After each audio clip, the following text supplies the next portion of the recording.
I just cannot get enough of this book. Stacey Abrams, Our Time Is Now. I love this book.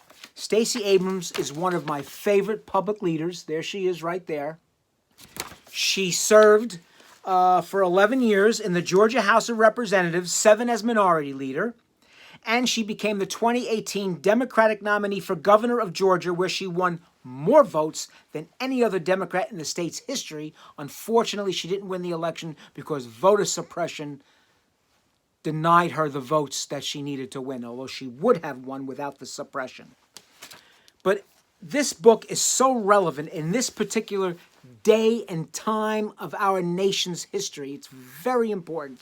I recommend it to everyone.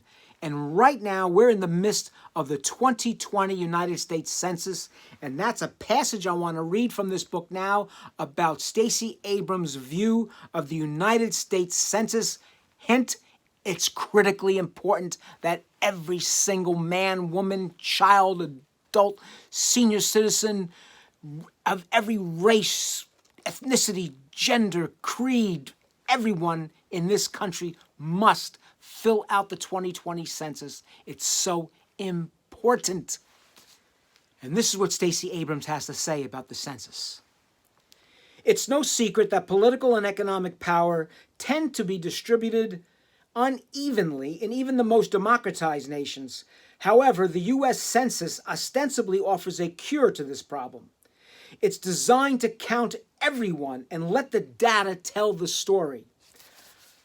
A bad census count steals from the communities that are not included. Federal dollars are distributed based on the number of people affected. And if a neighborhood is undercounted, the residents will not receive the funds allocated to solve their problems. And if they cannot elect representatives to speak up for them, they are victimized again. Consider a low-income neighborhood with high birth rates and tragic rates of infant mortality. Decades ago, we decided to intervene by providing public health programs like Medicaid and the Special Supplemental Nutrition Program for Women, Infants, and Children, otherwise known as WIC.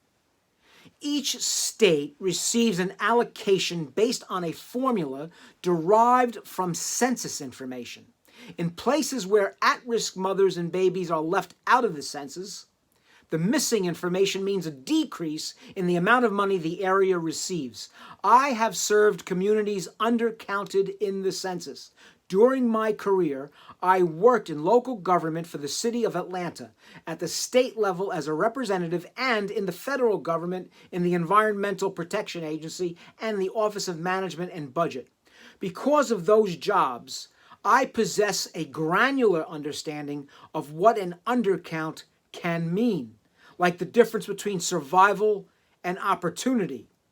In the aftermath of the 2018 election, I spent 10 days between Election Day on November 6th and my non-concession day on November 16th thinking about what would be next for me if I didn't win.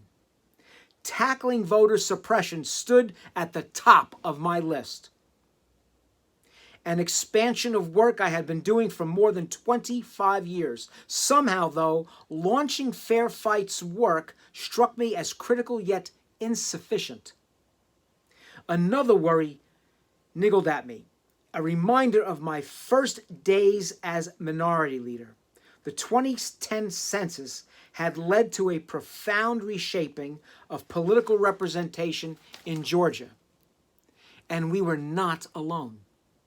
We know that 22% of Georgia's population is considered hard to count, and that challenge could cost the state more than $407 million per year in funding. For every person who does not participate in the census, Georgia loses $2,300.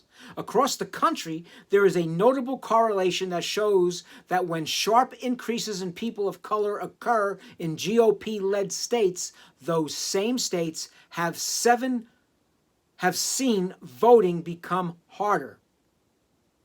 I needed to focus on voting, yes, but I knew I had to address the foundational tools for how power is allocated. That was the bottom line.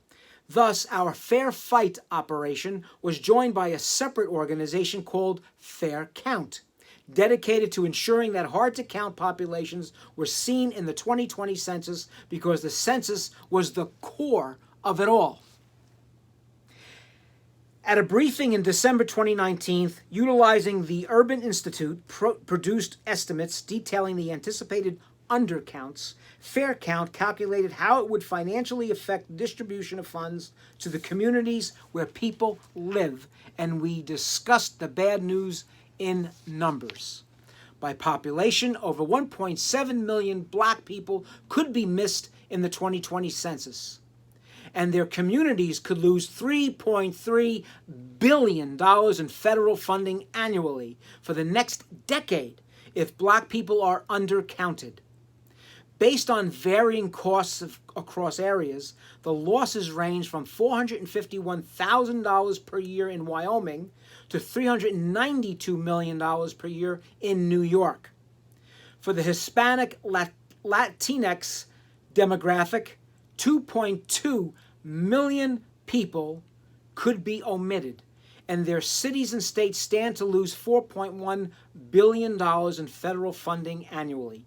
Comparative costs show the impact to be $1.1 million per year in West Virginia and up to $1.1 billion lost per year in California. The census could skip over 305,000 Asian, Native Hawaiian, Pacific Islander people, costing $590 million in annual federal funding. Alaskan, Indian, Native American people risk an undercount of 130,000 residents, yielding $200 million in forfeited federal funding each year. These fund losses reduce the potential to address real needs in their areas, and the ripple effects flow out for 10 years, compounding the dereliction caused by the last undercount and the one before that. Schools awaiting investment in the 1990s now house the children of those left behind. Neighborhoods desperate for affordable housing investment have become ghost towns, haunted by those who cannot afford to leave. The census is more than a statistical juggernaut. It is an organizing tool we can use to salvage democracy. As the fiscal impact of the census grinds at the lives of the undercounted, so too do the political realities that come from not having access to resources or the ability to elect leaders to secure them. The census can save us, but the census must be filled out by everyone. Stacey Abrams is a big believer in that. We should all be a big believer in that because the census determines our future.